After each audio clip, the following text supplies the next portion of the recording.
just learned what a big decision it is, selling your livelihood of what you as a seller you've worked so hard and dedicated your life to building something, and now you're looking at a transition. Hey there, I am Dr. Jason Balara, and this is the Know Your Why podcast, where we explore the why behind success.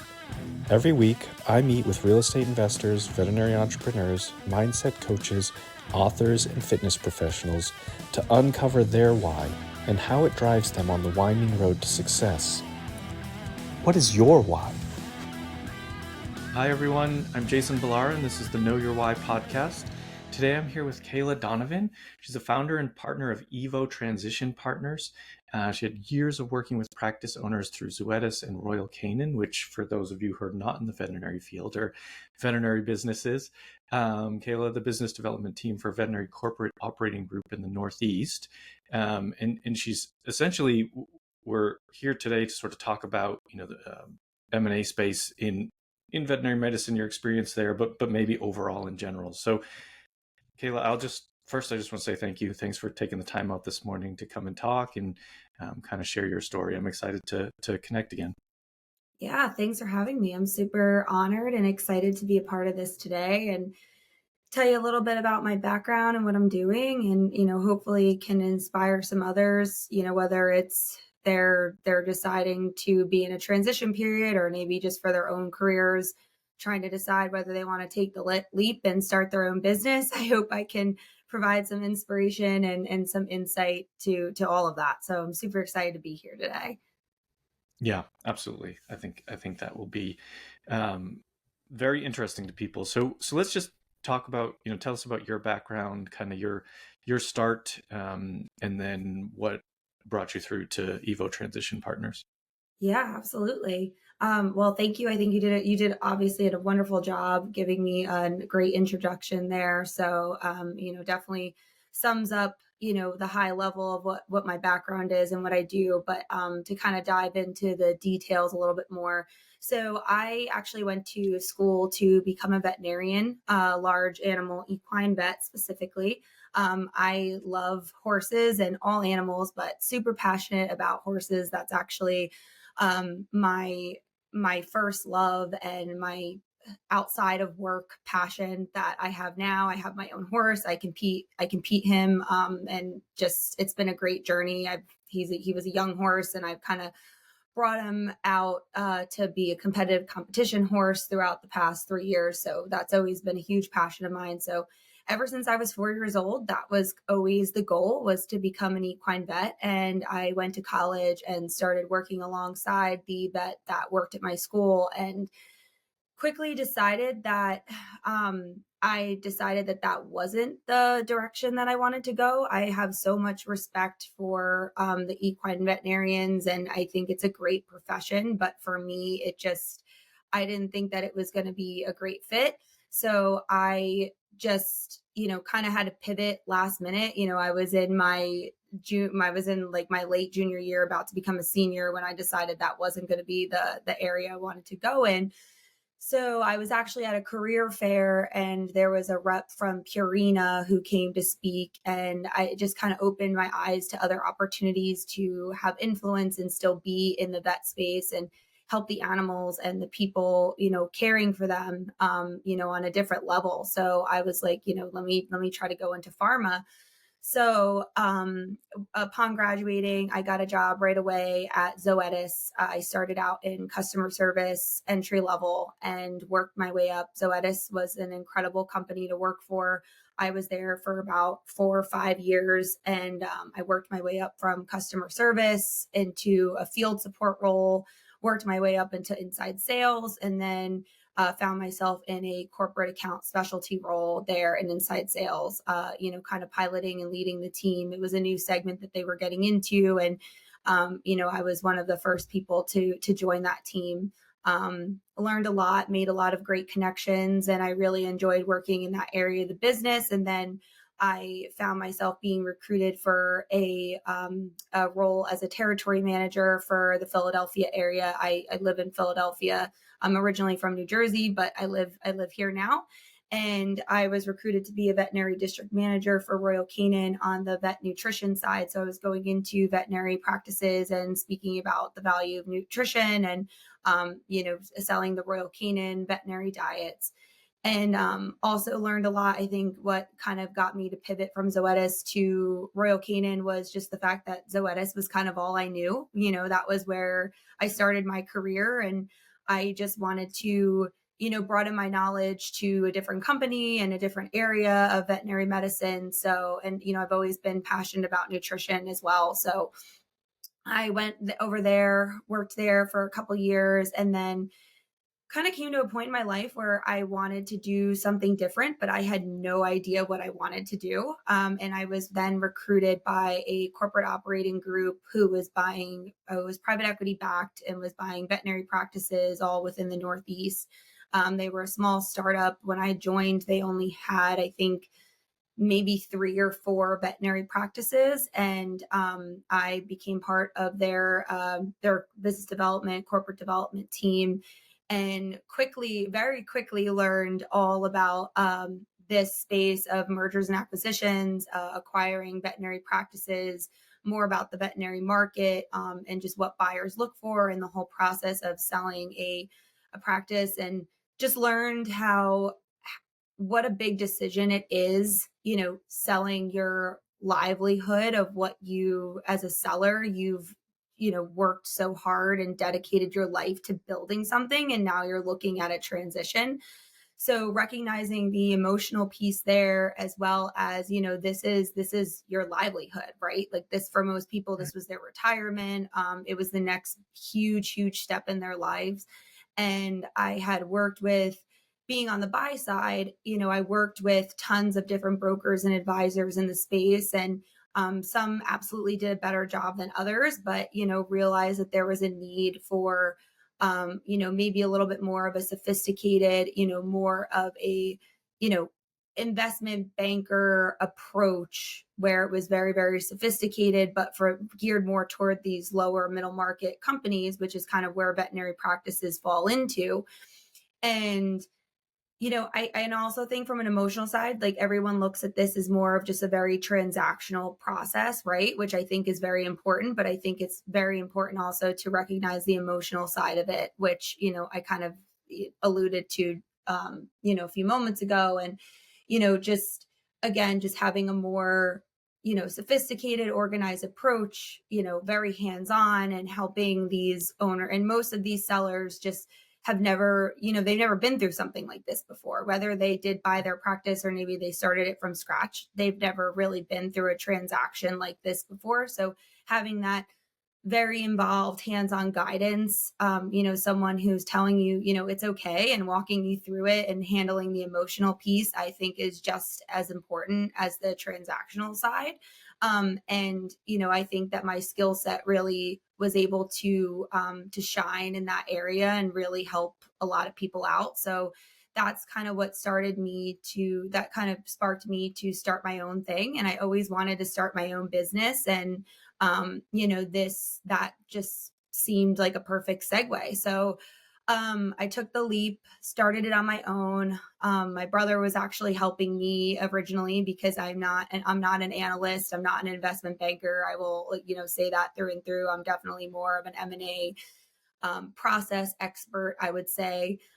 So I started it on my own. I was very, very successful. Within like the first year, I closed 5 deals, managed about 40 to 50 million in transactions during that time, and just realized that, I too, one of the reasons that a lot of people will decide to sell their practice, there's a lot of reasons, but I find that one of the biggest drivers is burnout, right? And when you're doing this all on your own and running your own business, it comes with a lot of great things, but there's also a lot of struggles, right? Like you're doing everything on your own. The livelihood of this business all rests on you. And I really didn't have much of a work-life balance. And again, that was kind of, I guess, my own fault, because that's definitely one of my weaknesses is, I throw myself in 100% into my work, and I live and breathe by it. And sometimes it definitely consumes me and to be able to provide that level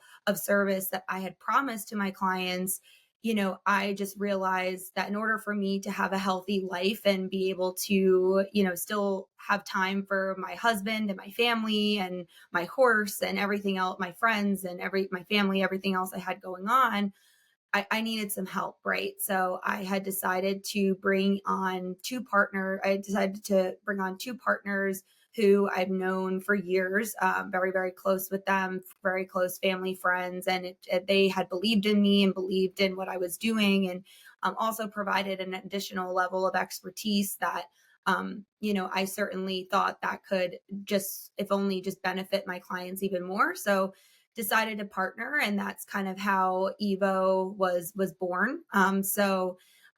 Really excited. We've been doing veterinary deals. Obviously, that's mostly my background, but also dabbling in the human healthcare space as well.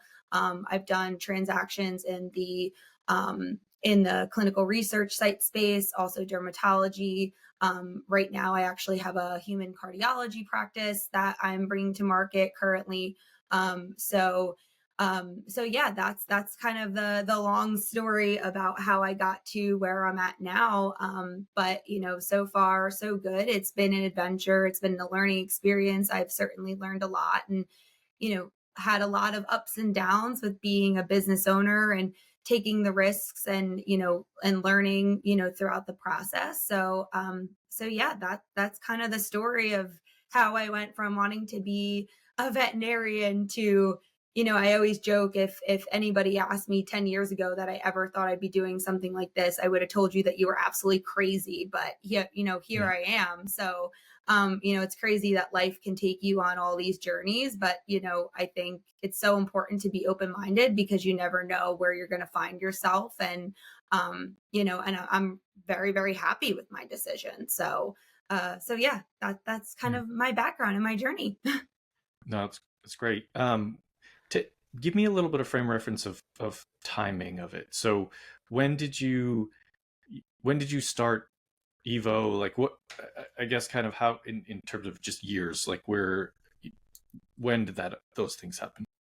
Yeah, so originally when I was started on my own, I was under a different name. I was under Transformation Group, and that was about a little over a year ago when I had started. So that's kind of when I was doing. So I did it on my own for a year and maybe 3 4 months.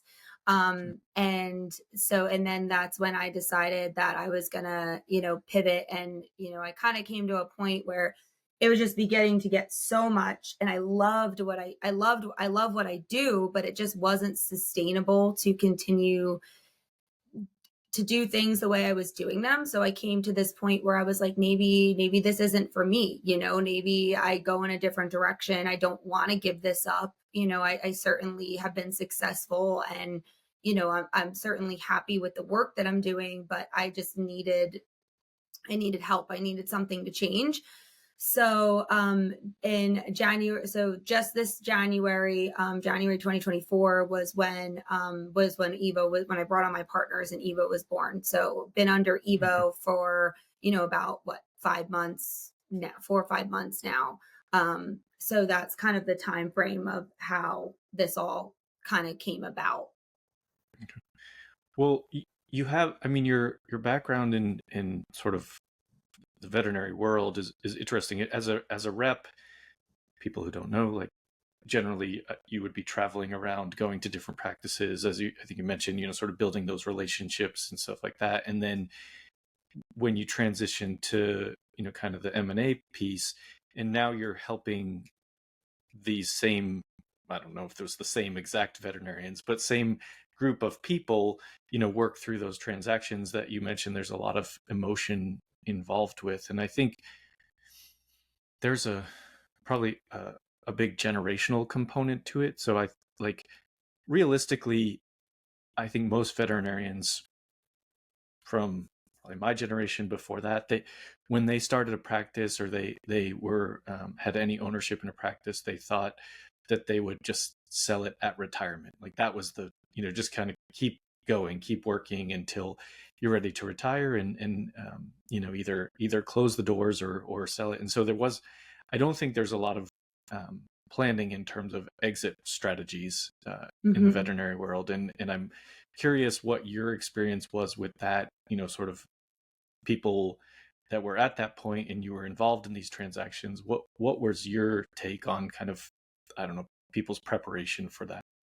Yeah, yeah, and that's a great point, and I think a lot of that has changed a lot, right? I think and that's definitely something that I still face, and I think it's a very, very important thing for veterinary practice owners and all business owners to kind of take into account at this point. Things have changed a lot, and the vet market specifically has changed drastically since I got into this. So just to give you some context, that I think will kind of lead into this. When I first started in this area on the buy side, and that was back in, 2021, early, maybe like 20, tail end of 2020, 2021.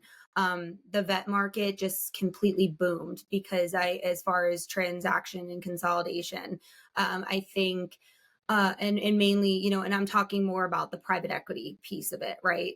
So like, these for those of you that don't know, private equity, you hear all these corporate consolidators, right? Like, NVP, is well known, NVA, community veterinary partners. There's tons of them out there.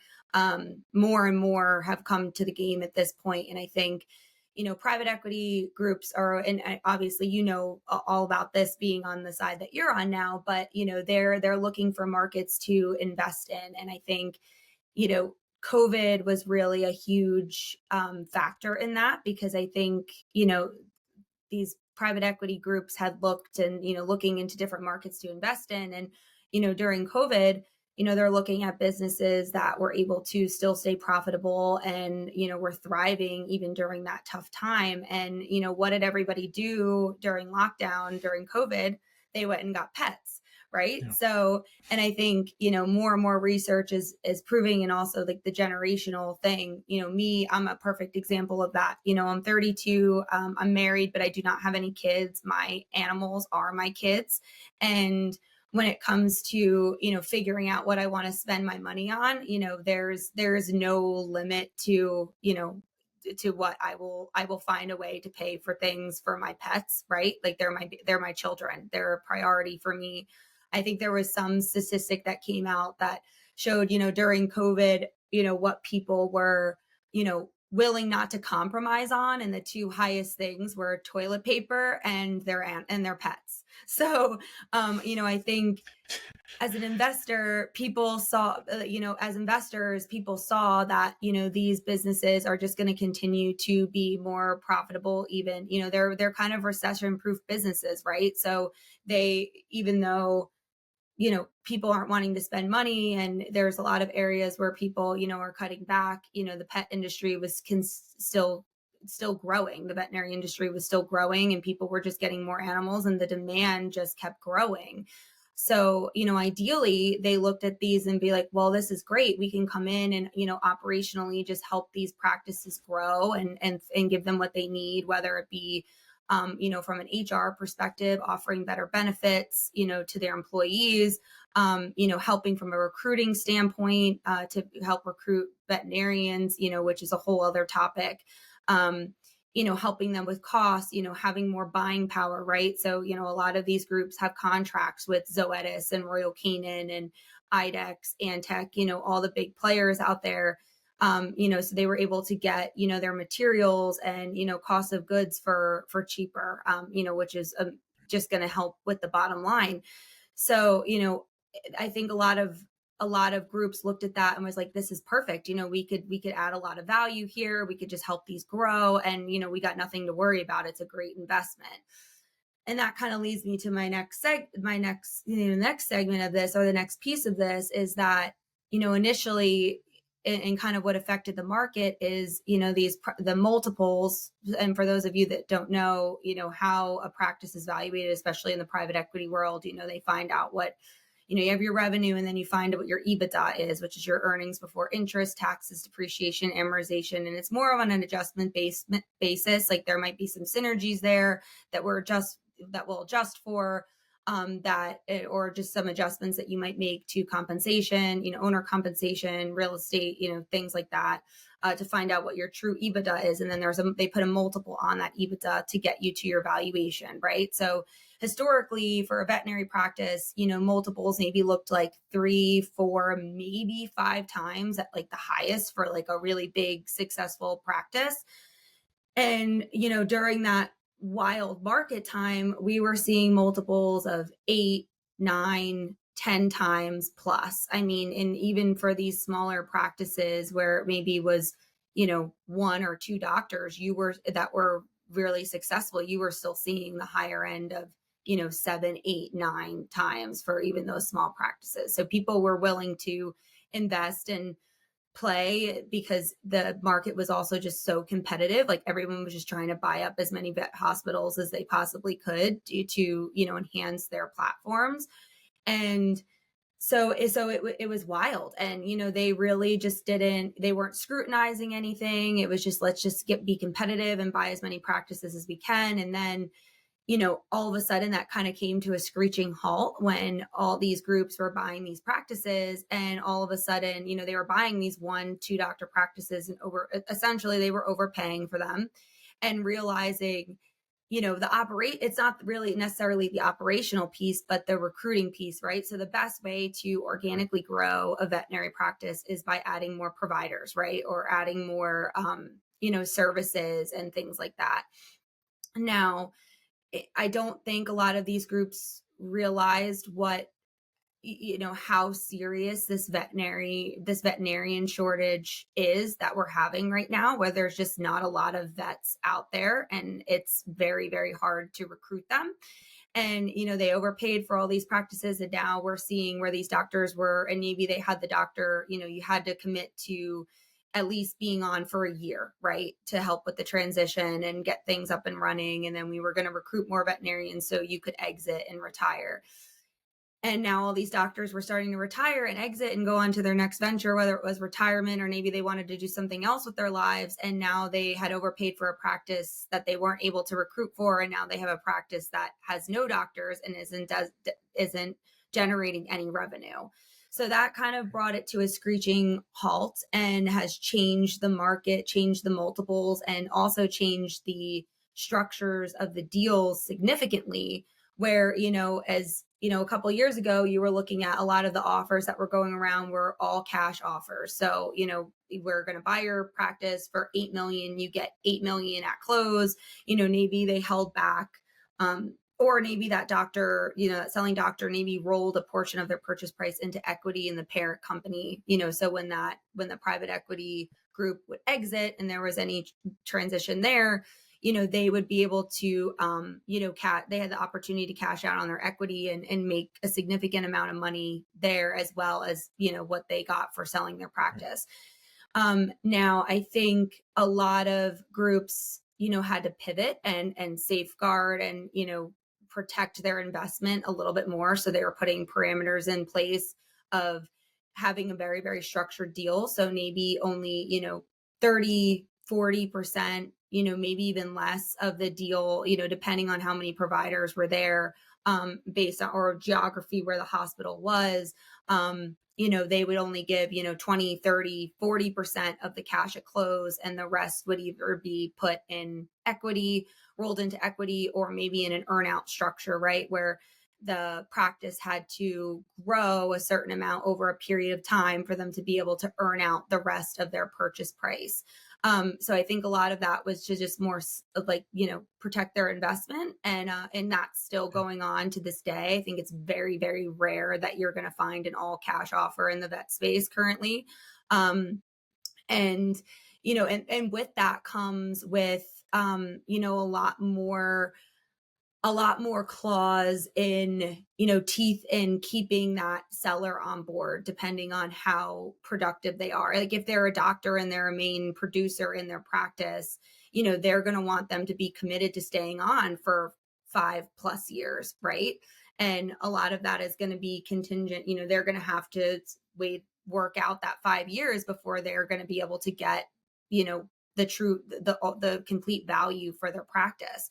So I think that's kind of changed the game a lot for veterinarians specifically to start planning their exit, because historically I think everybody thought, well, when I sell, exactly to your point, I'm just going to sell, maybe I stay on for 6 months, maybe to, just help with the transition, and then I go and retire. That's certainly not the case anymore. You're looking at a much longer, a much, you're going to have to stay for much longer. So I think it's more important now than it's ever been for people to start planning ahead, finding out what your value is now, even if you're not planning to sell for another, 5+ years. I think it's important because there's a lot of times where people have just been so burnt out and they're ready to start the process, and I look at their financials, and you know, they might, yeah, they might think that they're making, their practice is worth X, Y, and Z because of their revenue and what they're taking home. But then when you dive into the profitability of the practice,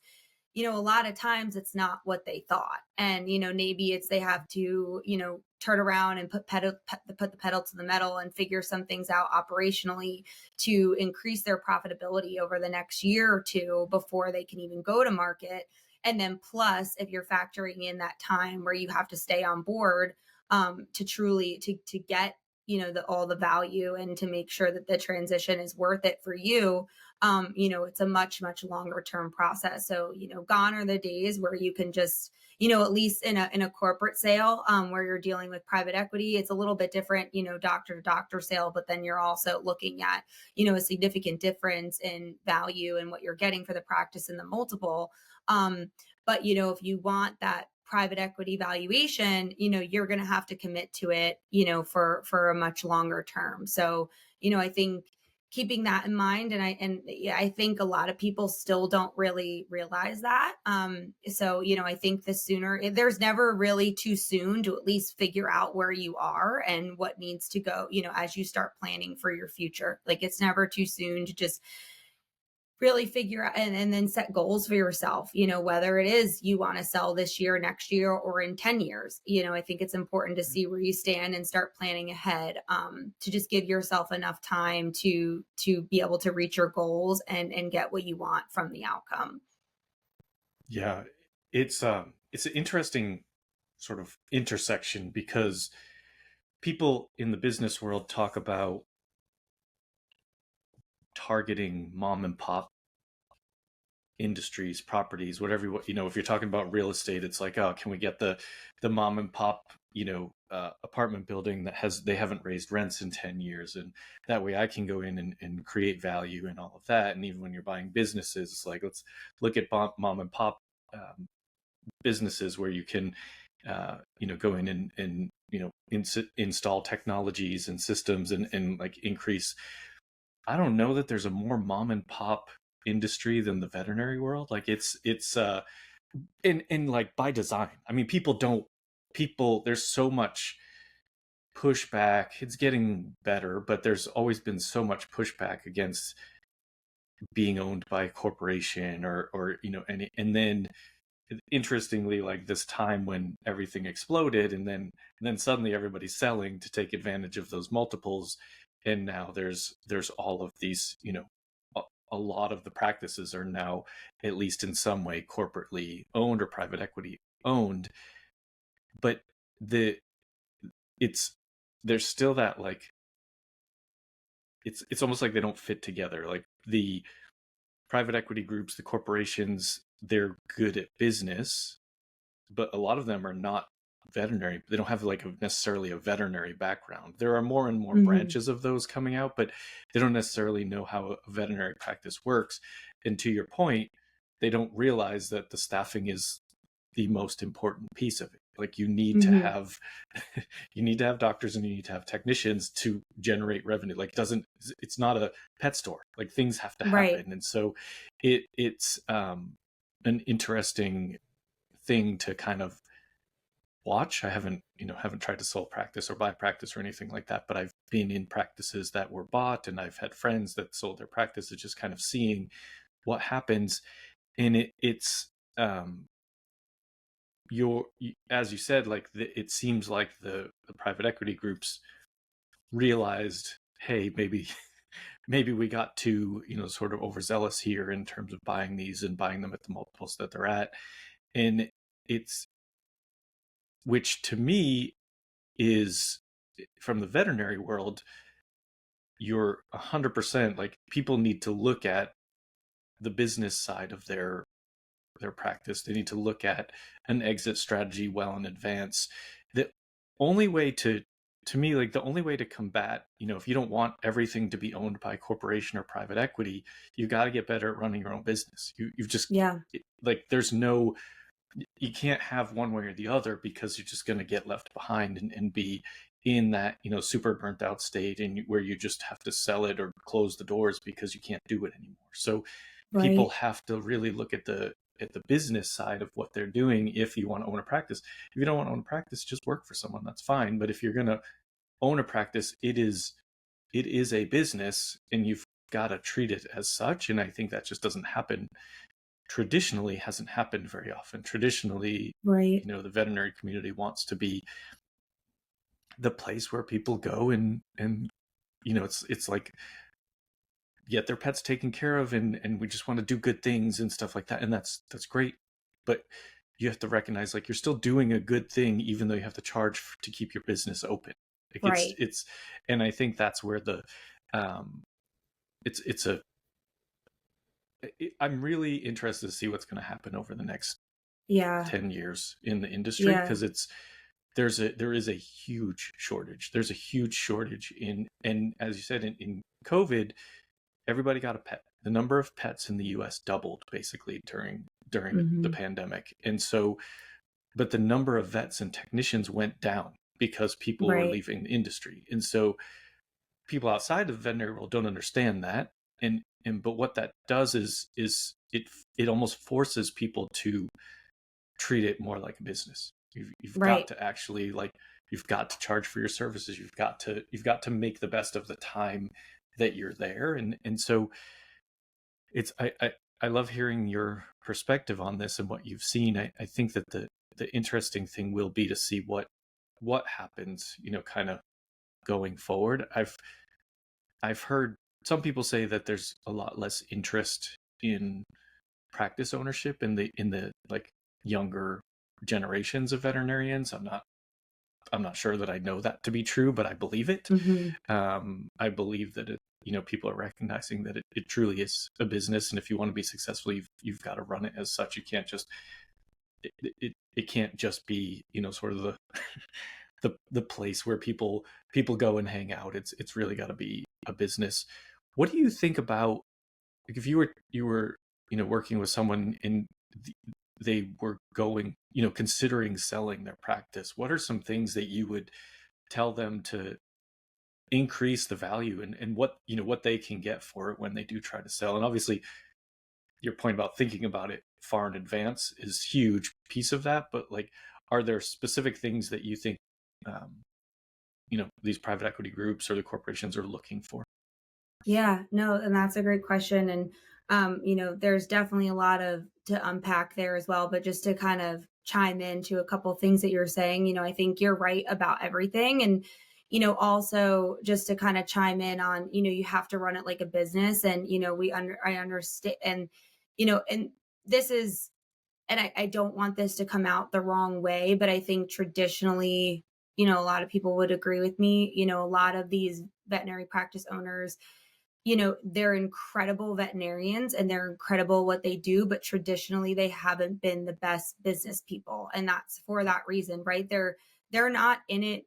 You don't go into veterinary medicine to become, a multi-millionaire. If you do, that's incredible, but that's not typically Yeah. your why, right? You're doing this because this is something you're super passionate about, helping the animal, right, and increase and bettering the quality of their lives, and helping and also helping their pet parents too, right? Because it's these are our babies. And that's I have an incredible relationship with my veterinarian, and I have a French bulldog, so he comes with a lot of issues, as Yeah. you know, being a veterinarian. So I also Yeah. have a great relationship with his neurologist who saved his life. And, I can tell, I can see their passion. And if anything, that just makes me, more, I trust them. Whatever they tell me to do, I know that they're not just trying to make me spend money, right? I understand that they're business people and they have to in certain cases, but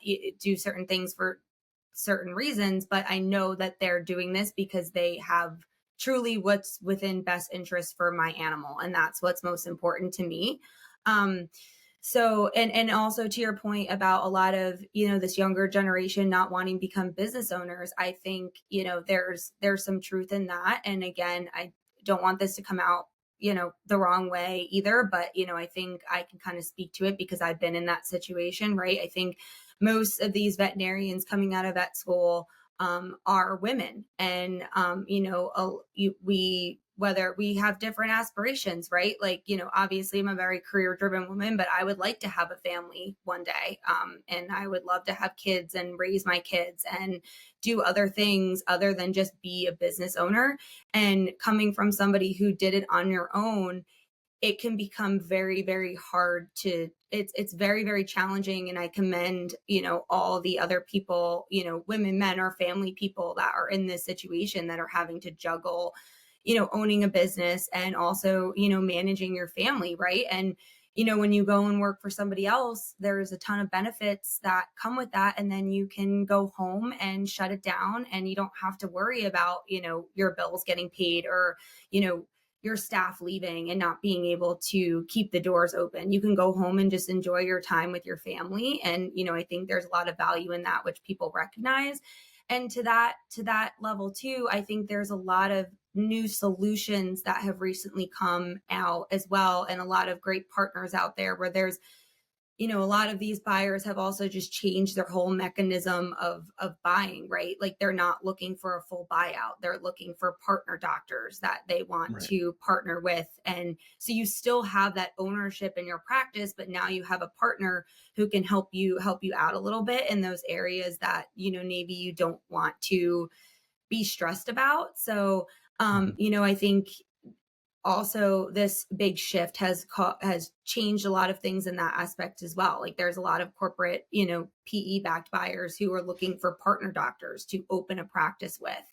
So you still have that ownership piece. You can still be a business owner, but then, it's kind of like a situation like mine where now, I have partners who are going to, you know, yes, you're having to share your wealth, but you're also having to share the stress and responsibilities with, which takes a lot off your plate. So I think, that shift has come with a lot of great solutions for younger people who maybe don't want to take that jump and do it all on their own and they want to have time to do other things. Um, so, again, just to kind of touch on those points, because I think you're right about a lot of that. And, want people to know that there's other options too, and then just to kind of go back to what you had mentioned about, what practices need to do, obviously, as we had talked about, time, I think is the one thing is like the main driver of this, right? Like it's never too soon to dive into your business and really try to understand it a little bit better. And it's not a huge commitment. It's not something that you have to change the operations of your practice and do all these crazy things. Like it could be just some slight tweaks, and that's what you're going to Yeah. get when you sit down with someone like me or someone who's going to do evaluation for you and kind of walk through your book of business, right? So you're going to look at so just for example, if you look at your P&L, there's the main things that are really going to drive your bottom line and the profitability of your practice are your cost of goods sold. Some people refer to it as your COGS, so that's all your materials, that's all your products, over the counter, all your materials you need, your IDEX, your Antec, your labs, your agreements there, that's all your stuff, your materials and things like that. Then there's also your labor, right? So there's two sides of the labor, right? There's your support staff labor, your technicians, your front desk, your staff that's supporting you, and then there's your veterinary labor, right? You have you as a doctor, and then your associates as well. Then there's the rent piece too. I find that a lot of sellers also own the real estate, and they'll have a different entity that they're paying themselves essentially through that entity for their rent. But a lot of times people aren't really looking at what's fair market because they're paying themselves, right? It doesn't really matter. So but it's important to being able to understand that and making sure that that's normalized. So when you do go to, a sale, it makes sense, and that can be adjusted accordingly. And you can really see how that's affecting your bottom line as well. So those are kind of the main points that you're going to be able to see in your P&L of the places that you're going to want to hone into. And for the sake of time, I know we can't really dive into to all of those, but that's certainly an area that I'm very comfortable speaking about, and brainstorming different areas. And I will say, 95% of the practices that I've worked with, their cost of goods have been higher than the industry benchmark. I think that's very easy to get away from, and to get that out of whack. And that could be for a number of reasons, right? It could be you're not increasing your prices appropriately. You're not managing your inventory correctly. A lot of times people just sign these agreements with their lab companies without really, thinking about it. There's a lot that goes into that too. And, sometimes that can really be affecting your bottom line. And then just inventory management too, right? So just not managing your inventory properly. And, there's a lot of ways to, it depends on your timing too. Like if you're looking to sell in the very near future, there's ways that we can kind of get down and dirty, and make that and fix that a little bit very quickly. And then there's things that you can do gradually that might take a little bit more work, but it's more of a gradual fix. And sometimes that's going to help you a lot in the long run to just get more value for your practice. So I think those are the main buckets that you want to look at. And it can be challenging to do it on your own because, maybe you do know what the industry benchmarks are, maybe you don't. But, also just realistically thinking of how you're going to be able to change those without disrupting, without making people upset, without upsetting your clients by just skyrocketing your prices out of nowhere. There's different things that you can do to not harm the operations of your practice, not upset your staff, not upset, not change the culture that you've created, but make it a better business and make it more profitable for yourself, or if you're just for yourself to make more money in your pocket, but also to affect your valuation for when you are ready for a transition. So looking at all of those different buckets, those are going to be the main drivers. And then just, talking about, what can we do and what makes sense for us and our goals right now to make those better, or, what else can we do to increase our profitability? Maybe it is a pricing thing, or maybe it's adding additional services, or maybe it's having a different approach to how you're utilizing your support staff, or maybe it's, how do I make my associates more productive? How do I better incentivize them? How do I pay them better to get them to, be more incentivized to produce more in the practice, which can kind of level out that doctor labor versus staff labor. Like there's so many different avenues you can go, but I think the best place to start is just having an understanding of that. The sooner the better. Yeah, I agree 100%. And I think one thing you mentioned that I think is an important piece here is we talked about, like veterinarians, we don't go to school to be business people. Like it's an additional skill that needs to be learned. Or Yeah. you need to bring someone in who knows business and who can help you Right. with that side of the business so you can focus on being the doctor and doing the things that you are passionate about. But Yeah. you're, whether that means, you're getting ready for a sale and they want to, connect with someone like yourself, or you mentioned some of these groups that are now doing that sort of partner doctor, let them handle the financials, the operations, and you get to be a doctor. And certainly you get to hopefully pick up on some of those things that are, kind of important in the business space of it, or you need to hire someone. You need to bring someone Mhm. into the company that will, and I would nearly guarantee they'll pay for themselves, because the veterinary practices are just losing so much money on sort of less than ideal business practices sometimes, whether that's Right. the pricing is way too low, or as you said, cost of goods. That just, there's so many places where um, things can be, small tweaks can be made to help the profitability of your practice if you have someone who knows what needs to be done there. So I think the idea of,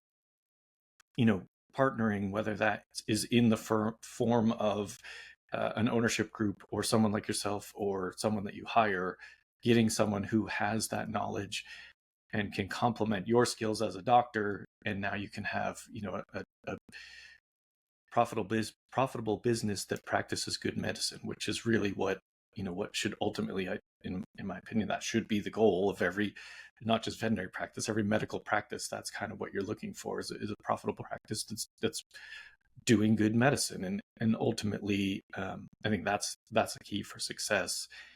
um, Kayla, I want to switch gears. This is really fascinating stuff, but I want to get to just ask you the questions we that I ask every guest, so that we don't end up keeping you here all day long. But first one is related to the name of the show. So what is your why? What's driving you? I know you've mentioned, family and horses and things like that you're passionate about. But what's your why? What as a business owner, we all go through some hard times. What gets you through them? Yeah, and that's a great question. And, I think from the veterinary standpoint, I just from my background and working with so many practice owners, and a lot of these people have become, my good friends and my fam, like, I consider them family. And they have helped me in all facets of my life on personal and professional levels. And I've seen the trials and tribulations that they've gone through. I've seen their struggles, and also just recognizing the struggles as now being a business owner, it even more so has driven my why. And I historically, always wanted to help this profession, and help the people that care for my babies, and just bettering the health of animals in general, and taking care of the people that take care of them. And also just recognizing what how stressful and emotional this process can be, right? And I think it, I've always loved helping people, right? That's always been a passion of mine, helping animals, helping people. It's something I do, and I can kind of resonate. I can totally resonate with, sometimes I let my passion get in the way of even being a successful business owner myself. Like there's a lot of times where I do things for free, or I don't charge accordingly. Because I let my heart kind of get in the way of that, because I see someone that maybe can't afford this, or they're a good friend and I don't want to charge them. And I'm very, very, so I can resonate with that. And I'm super, super passionate. I just love helping people. And I think, especially going through a process like this where there's so many moving parts, there's the stress of getting the deal done, there's the stress of your livelihood and your family, and then there's also the emotional piece of a lot of people, I think, struggle with the whole idea of turning their business over to somebody else, right? Like this is their baby, right? This is something that they've spent their life building. And it's very emotional when you come to that point where you realize that, you're ready for the next step, or your business is ready for the next step. And it can be very hard to let go of that. And there's a lot of emotions involved in that. And, I always, and I've worked with some brokers and advisors before that don't, they're in it for the wrong reasons, right? They see this as a great way to make money, and that's kind of the forefront of everything they do, and maybe they don't have their clients' best interest in mind. And I've seen that happen a lot. And on both sides. And I always have my clients' best interest at heart, right? Even if maybe it doesn't make sense for me, and maybe there's a buyer that I know is going to pay way, way more, but it's not in line with, obviously I talked to them about all these options, but maybe that's not an option for them. Maybe they don't want someone who's going to come in and change the name of their practice and completely change their culture. And they realize that maybe there's a price difference with that. But for me, I always put their best interest at the forefront of everything, even if it means that, obviously if the practice sells for less, I'm not going to make as much money. But if that's truly what's within best interest for them, or maybe, I could certainly push them, they come to me, well, Kayla, should I sell now? And, yeah, most people would tell them because they want to get paid, right? And I don't get paid until, they sell their practice and a transaction happens. And, a lot of other people in my situation might push them to make a decision that, maybe if they did hold on to it for a year and let's fix these, few things, and that's going to make a significant, difference in your value. So, let's wait and do these things and I'll help you do the work and whatever that looks like, versus, yeah, you need to sell now. Yeah, this is the time. You need to do this now, and pushing them to do something that may not make sense for them realistically in that point of time, just so, I get money in my pocket. So, I think my why is just, knowing how stressful this is and the emotions involved, and really wanting to do the best for my client and help them navigate this whole new world of private equity and consolidation, and or just transitions, and just being, having being better business minded, right? So I think that's really truly my why, is just making a difference in the lives of others. And I think like a story I can tell, just, and again, like the stuff like this lights me up, right? When as you mentioned, being a business owner definitely comes with good and very, very good and very, very bad days. So on those bad days, I just remember the value that I was able to bring. Like, for example, the first practice that I ever bought, being on the buy side. So it was, they weren't working with a broker. It was someone that I was very, very close with from my rep days. She owned her practice. I knew that she was really stressed and just, kind of looking at other options. And she had no work-life balance. I mean, she was the only practitioner there, managing staff.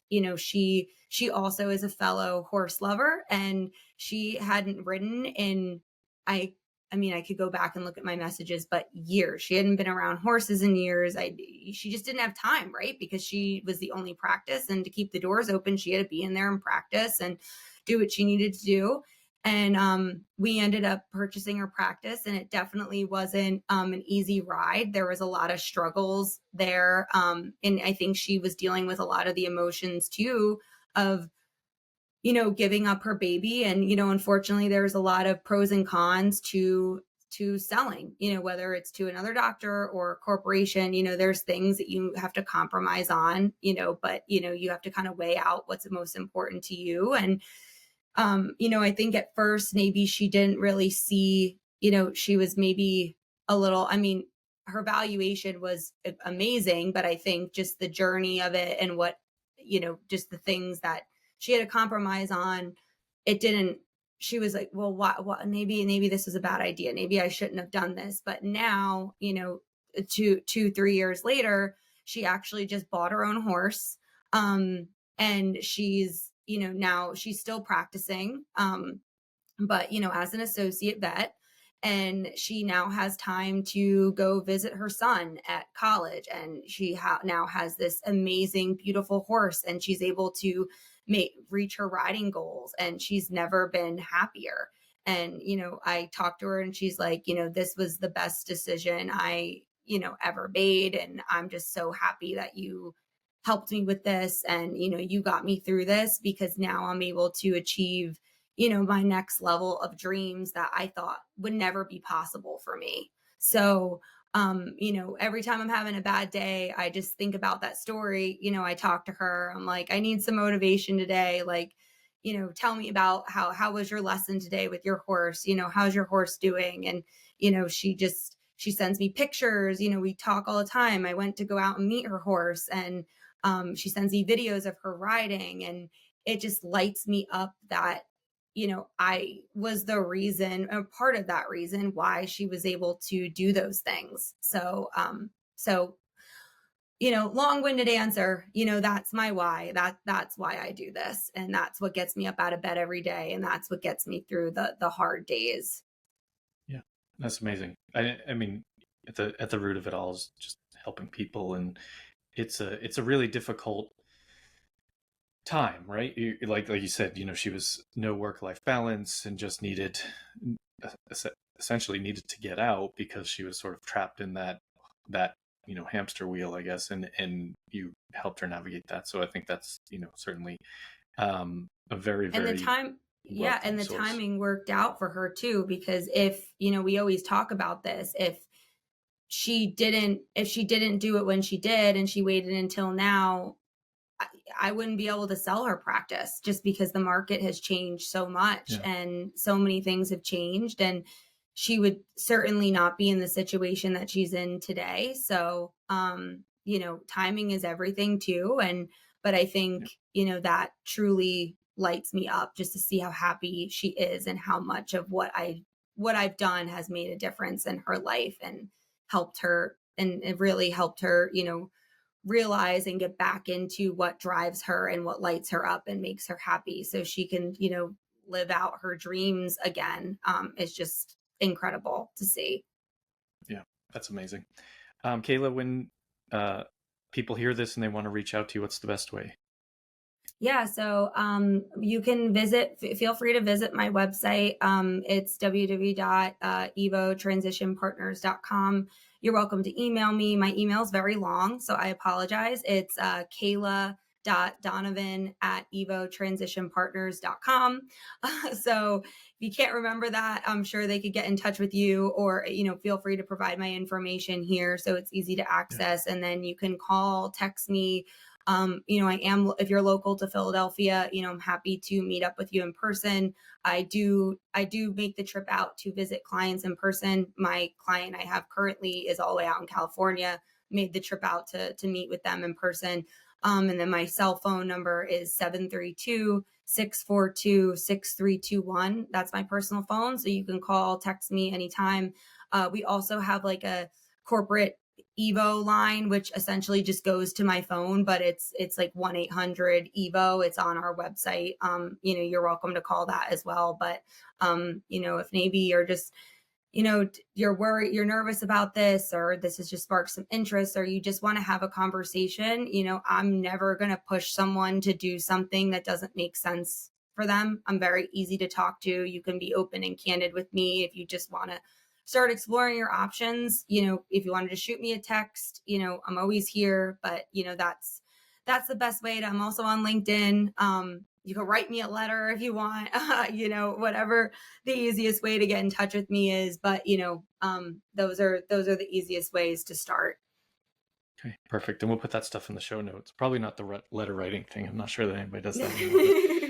Yeah, But there's yeah, better ways to communicate with it than right. that. But We'll have your contact information in the show notes for people who want to connect. Well, listen, thank you so much for coming on the show and sharing everything that you did. I think a lot of people, and I think just to be clear too, you're not only focusing on veterinary practices. So anybody listening, I guess, in the medical practice world wants to reach out would be, I assume, welcome. So I'll leave it at that and just say thank you. Thanks for taking the time today. Absolutely. Thank you so much for having me. I really enjoyed it, and I hope this is helpful for anyone listening. So thank you so much, Jason, for having me. And I think you're really doing a great thing, and I can't wait to continue to support you and watch you totally thrive. So this has just been wonderful. Thank you so much. I appreciate the time. Thank you. Folks listening, I know you're going to love this episode. Please like, rate, and review the show so we can get more great guests like Kayla. And thank you all for listening. Hey there, I am Dr. Jason Balara, and this is the Know Your Why podcast, where we explore the why behind success. Every week, I meet with real estate investors, veterinary entrepreneurs, mindset coaches, authors, and fitness professionals to uncover their why and how it drives them on the winding road to success. What is your why?